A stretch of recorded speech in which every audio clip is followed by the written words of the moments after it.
हम आहा भी करते हैं तो हो जाते हैं बदनाम, वो कत्ल भी करते तो चर्चा नहीं होता। 2014 के बाद से ये बीजेपी हुकूमत जो सेंट्रल में आई है, उसके बाद से आप सल्लल्लाहु अलैहि वसल्लम के बारे में तमाम कई सारे ये जो नामालूम बाप के औलाद हैं, ये लोग गुस्ताखी करते, ऊपर से सपोर्ट मिल रहा है। उनको सपोर्ट मिलने की वजह से ये लोग बोलते आ रहे हैं। अगर ये लोगों को पहले ही अगर हम जब एफआईआर करते हैं, अगर जब भी उनको अरेस्ट किया जाता तो ये दूसरों की हिम्मत नहीं होती। आप देखिए ये किस वक्त होता है। महाराष्ट्र में 20 दिन पहले एक स्वामी का महाराष्ट्र में अगले 1 महीने में 1.5 महीने में इलेक्शन है। जहां पर इलेक्शन होते हैं वहां पर हिंदू मुस्लिम को करने के लिए, वहां पर सेकुलरिज्म को बिगाड़ने के लिए ये लोग वहां से आवाज लेकर उठते हैं। हमको जख्म देना इनका मकसद ही ये रहता है कि मुसलमानों के बारे में मुसलमानों के बारे में कुछ बोलो, सरकार सल्लल्लाहु अलैहि वसल्लम के बारे में कुछ बोलो, इनको भड़काओ। ये लोग रोड पे उतरते हैं, ये लोग प्रोटेस्ट करने लगते हैं। ये लोगों का जहन बना हुआ है। हम आज तमाम गुलबर्गा के जिम्मेदारान नौजवान रोज़ा पुलिस स्टेशन आए हैं। यहाँ पर हमने सीपीआई साहब से ये रिक्वेस्ट की है कि इमीडिएट उसके ऊपर एफआईआर होना। तो इंशाल्लाह अंदर हमारे तमाम लीडर्स, सीनियर लीडर्स वहाँ पर एफआईआर कर रहे हैं, एफआईआर हो रही है। इंशाल्लाह ये एफआईआर के बाद हम इंशाल्लाह उसको अरेस्ट करने की तमाम गवर्नमेंट के ऊपर दबाव बनाकर हम एक मुहिम छेड़ रहे हैं कि इसे अरेस्ट किया जाए। ये नामालूम बाप की औलाद ये तीसरी चौथी बार ये गलती कर चुका है। अगर इससे पहले उसको अगर अरेस्ट किया जाता तो ये आज ये हमें फिर देखने की नौबत नहीं आती। आज का जो हमारा प्रोटेस्ट है, हम अपने जज्बात को काबू में रखकर इस देश के जो बाबा साहब अम्बेडकर का जो संविधान है उसको हम हमारे दिल में रखकर, उसको हमारे हाथ में पकड़कर हम कानून को तोड़ना नहीं चाह रहे। हमारे जज्बात के साथ ये लोग खिलवाड़ कर रहे हैं। तो मैं तमाम ये जो जितने भी लोग कह रहे हैं उन्हें ये वार्निंग देना चाहता हूं, अगर इंशाल्लाह आने वाले दिनों में फिर से अगर ऐसा होगा तो हम लोग गुलबर्गा बंद कर सेंट्रल गवर्नमेंट के खिलाफ ऐसा प्रोटेस्ट करेंगे, मजबूर करेंगे उनको अरेस्ट करने में, क्योंकि ये एक के बाद एक बोला जा रहा है। हम भी हमारे जज्बात को काबू में रखकर ये सेंट्रल गवर्नमेंट से गुजारिश कर रहे हैं कि ये तमाम लोगों को, ये तमाम नामालूम बाप के औलाद लोगों को अरेस्ट करने की गुजारिश कर रहे हैं। हम ये सेंट्रल गवर्नमेंट से डिमांड कर रहे हैं कि जल्द से जल्द अरेस्ट किया जाए। अस्सलाम वालेकुम रहमतुल्लाहि बरकातहू। आज तमाम मुसलमानों ने, नौजवानों ने यहाँ पर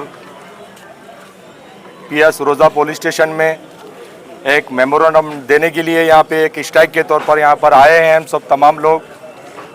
और ये गुलबर्गा नॉर्थ एमएलए कनीस फातिमा जी से की हिदायत पर यहाँ पर हम तमाम लोग जमा होकर एक एहतजाज के शक्ल में रोज़ा पुलिस स्टेशन में एक मेमोरेंडम देने के लिए आए हैं, क्योंकि यह हिंदुस्तान एक सेकुलर मिजाज रखता है। आपस में हिंदू हो, मुस्लिम हो, सिख हो, ईसाई हो, तमाम जमात के लोग यहाँ पर मिलजुल कर आपस में भाईचारे से रहते हैं। हिंदुस्तान एक गंगा जमुना तहजीब है। ऐसे गंगा जमुना तहजीब में ये बेहुदा जो नरसिंह आनंद जो अपने हमारे और आपके खाली हम तमाम मुसलमानों के नबी नहीं, तमाम पूरी दुनिया के नबी हैं। ये तो हम सारे इंसान हो गए। इंसानों के साथ साथ पशु पक्षी और जानवर जितने भी लोग हैं, जितने भी इंसान हैं, जानवर है, पशु पक्षी हों, सारी रहमतुल आलमीन है। सारी दुनिया के रहमतुल आलमीन है।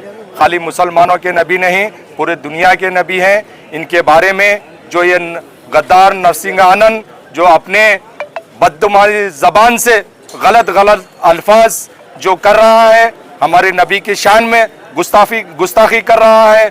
हम तमाम मुसलमानों ही नहीं, हमारे हिंदू सेकुलर भाई की तरफ से भी हिंदुस्तान में, तमाम हिंदुस्तान भर में जो हिंदू मुस्लिम सिख ईसाई हैं, तमाम लोगों की तरफ से हम कानून से एक इल्तिजा करते हैं, एक अजीज़ाना अपील करते हैं कि अगर कोई भी इंसान हो या कोई से भी मज़हब का हो, आपस में अगर दूसरे मज़हब के लिए अगर गलत अल्फाज इस्तेमाल कर रहा है तो ऐसे लोगों के लिए जो बदजुबानी कर रहा है, जो किसी भी धर्म के लिए अहल फैल बोल रहा है, जो किसी भी धर्म गुरु के लिए गलत अल्फाज इस्तेमाल कर रहा है, ऐसे इंसान के लिए कानून एक कड़ी सी कड़ी सजा इनके लिए मुकर्रर करे, क्योंकि अगर ये लोगों को अगर खुली छूट दी जाएगी तो इस हिंदुस्तान गंगा जमुना तहजीब में जो माहौल चल रहा है, ऐसे लोग अगर ऐसी बदतमीजी बदजुबानी अगर करेंगे तो माहौल बहुत खराब हो सकता है। इंशाअल्लाह मैं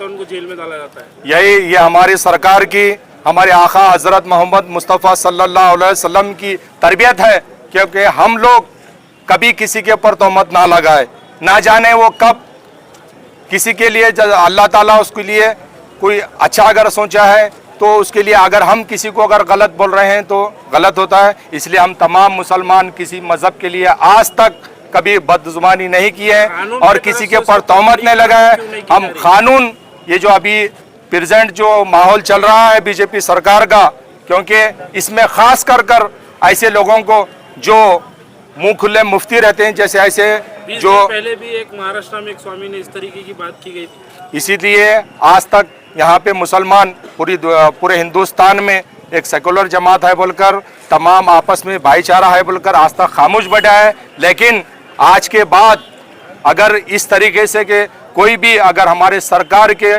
शान में अगर कोई गुस्ताखी करेगा तो इंशाअल्लाह ताला हम तमाम मुसलमान नहीं बल्कि हिंदू, मुस्लिम, सिख, ईसाई जो सेकुलर जहन रखते हैं सब मिलकर एक बड़े से बड़ा पूरे गुलबर्गा शहर ही नहीं पूरे आल हिंदुस्तान में बड़े से बड़ा एहतजाज निकाला जाएगा। उसके बाद कानून से एक रिक्वेस्ट की जाएंगी कि अभी तक जो हुआ उसको जाने दो, लेकिन आज के बाद अगर ऐसा जो भी गुस्ताखी करे, चाहे वो मुसलमान हो, चाहे वो हिंदू हो, चाहे सिख हो, चाहे ईसाई हो, चाहे कौन से भी मजहब का हो, अगर किसी भी मजहब के लिए अगर ऐसा ही गलत अल्फाज अगर पेश कर रहा है तो उसके लिए कानून कड़ी सी कड़ी सजा दे। अभी जो आप इस बार कौन से सेक्शन में जो है ना एफआईआर किया गया? अभी यहाँ पे उसके लिए तो इससे पहले बहुत बार वो गलत ऐसे अल्फाज इस्तेमाल किया है, तो उसके तकरीबन सेक्शन लगे हुए हैं पहले से, वो सेक्शनों को निकाल कर अभी प्रेजेंट भी जो है ना उसके ऊपर तमाम और सेक्शन लगाया गया है। और अभी यहाँ रोज़ा पुलिस स्टेशन लिमिट के अंदर रोज़ा सर्कल साहब के पास हम तमाम लोग मेमोरेंडम दिए हैं कि इसको जल्द से जल्द इसके ऊपर एफआईआर हो और जल्द से जल्द ये अरेस्ट हो। खाली एफआईआर नहीं, बल्कि हमको इसको जल्द से जल्द अरेस्ट होना चाहिए।